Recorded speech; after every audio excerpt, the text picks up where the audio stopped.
मध्ये 23वा पाठ आहे परिवर्तन विचारांची। तर मित्रहो, हा पाठ एक वैज्ञानिक दृष्टिकोनातून आपल्याला शिकायचा आहे। परिवर्तन म्हणजे बदल होणे। कशाचा बदल अपेक्षित आहे तर आपल्याला या ठिकाणी विचारांचा बदल अपेक्षित आहे। आपण दैनंदिन जीवन जगत असताना अनेक अंधश्रद्धा बाळगून असतो। एखाद्या गोष्टीबद्दल पूर्वापार चालत आलेली रूढी आपण पाळून असतो। मग ही न पाळता त्याला जसं विज्ञानाच्या दृष्टिकोनातून शास्त्रीय दृष्टिकोनातून कसं बघायचं आणि त्याचा कशा त्या पद्धतीने अभ्यास करायचा हे आपल्याला या पाठामध्ये शिकायला मिळणार आहे। तर बघूया पाठामध्ये प्रत्यक्ष काय आहे। तर बघा, आजी 8वीत शिकणारा मुलगा अत्यंत साधा, सरळ आणि सहकारी वृत्तीचा। अभ्यासात जेवढा हुशार तेवढाच खेळातही प्रवीण। जसा मैदानात गाजवायचा तसाच वर्गातल्या मुलांच्या अभ्यासाने अडचणी सोडायचा, एका पायावर तयार असायचा। त्यामुळे सगळ्यांना तो आपला वाटायचा, अगदी शिक्षकांचाही तो आवडता विद्यार्थी। आणि अशा अजयची शाळेत सहलीची वारे वाहू लागते। तसा अजय हिरमुसला, कारण त्याला माहित होते की आपल्याकडे पैसे नव्हते आणि पैसे नसल्यामुळे आपण सहलीला जाऊ शकणार नाही हे त्याच्या मनामध्ये खात होतं। तो आपली समस्या आईजवळ मांडतो। आई इकडून तिकडून पैसे जमा करते आणि त्याला सहलीला पाठवायला तयार होते। आईने जेव्हा ही त्याला गोष्ट सांगते तेव्हा तो अत्यंत आनंदित होतो। आनंदित होऊन आता आपल्याला सहलीला जायला मिळणार हे तो जाणतो। मग अजय जेव्हा सहलीला जाण्यासाठी निघतो त्या दिवशी अजय बस खाली उतरला। त्याने बसकडे पाहिले व जवळच्या एका खडकावर जाऊन बसलो। पाय मुरगळलेल्या आपल्या मित्राला एका सरांनी दवाखान्यात नेले। अजय उदास दिसत होता। त्याच्या वर्ग शिक्षकाने त्याच्याकडे लक्ष केले। ते अजयजवळ आले आणि त्यांनी अजयच्या पाठीवर हात ठेवला तसा अजय दचकला। सर अजय म्हणाले, असा का बसलास? अजयने सरांना मनातले विचार सांगितले, विचार व अस्वस्थता सांगितली। शेवटी तो सरांना म्हणाला, सर सकाळपासून ही अशी अपशकून, त्यात आज शनिवार म्हणजे नाकारत्याचा वार, वाईट वार, आपली सहल नीट पार पडेल ना? सर हसले व म्हणाले, चल बस सुरू झाली आहे।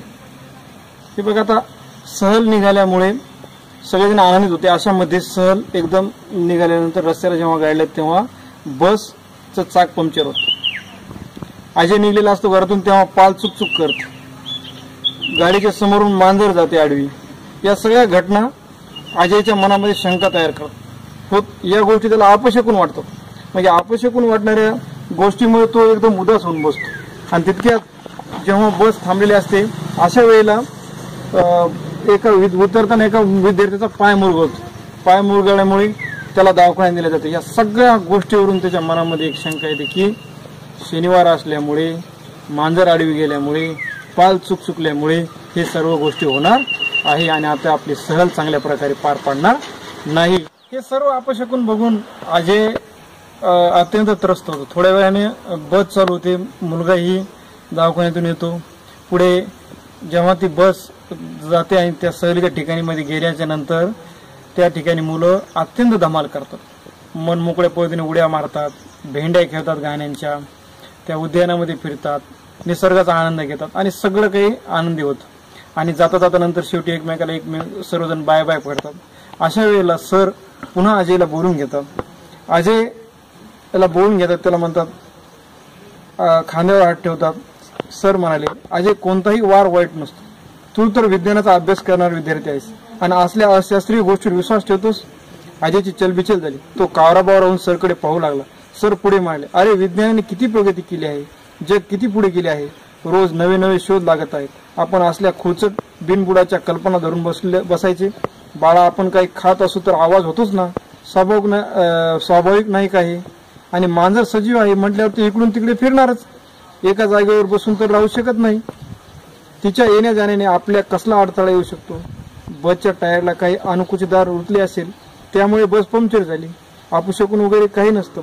आणि बरं बाळा, सगळे दिवस वार चांगले असतात। मी तर म्हणेन, ज्या दिवशी आपण वाईट काम करू, दुसऱ्याला त्रास देईल, असे वर्तन करू, दुसऱ्याची मने दुखू, तो दिवस, तो वार वाईट म्हटला पाहिजे। आणि या सर्व गोष्टीचं स्पष्टीकरण अजयला सरनं सांगितलं की वार वाईट नसतो, सजीव इकडून तिकडे फिरणारच, त्यामुळे काही असा अपशकून होतो असं काही नसतं। आणि अजयच्या डोक्यामध्ये लख प्रकाश पडला आणि त्यानं समजून घेतलं की विज्ञानाच्या गोष्टीकडे आपण लक्ष देऊन या अपशकून असणाऱ्या गोष्टी त्या दूर करायला पाहिजे आणि शास्त्रीय दृष्टिकोनातून एखाद्या गोष्टीकडे बघायला पाहिजे। आणि खऱ्या अर्थाने आज अजयच्या विचारामध्ये परिवर्तन झालं होतं। की जे विचाराचं परिवर्तन होतं, की जे सजीव सृष्टीतील प्राण्यांकडे आपल्याला सकारात्मक दृष्टीने बघायला लावणार होतं, एखाद्या गोष्टीकडे सकारात्मक दृष्टीने बघायला होतो. आणि अशा पद्धतीने या ठिकाणी पाठ आपला संपवतो.